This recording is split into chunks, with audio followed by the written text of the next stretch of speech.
নমস্কার। আজকের প্রতিবেদন নিয়ে এসেছি ব্যবসায়িক মানসিকতা। একজন ব্যবসায়ী আর একজন সাধারণ মানুষের সবচেয়ে বড় পার্থক্য কী জানেন?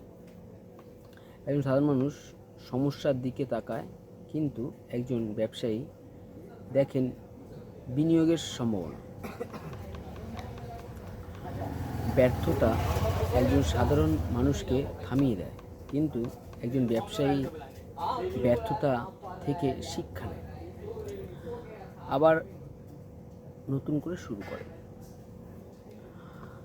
মনে রাখবেন, ব্যবসা আসল মূলধন হলো টাকা নয়, সঠিক মানসিকতা। আপনি আপনার মানসিকতা বদলান, আপনার ব্যবসা বদলে যাবে। এমন আরও ব্যবসায়িক শিক্ষা পেতে এখনই ফলো করুন, সাবস্ক্রাইব করুন ও লাইক করুন।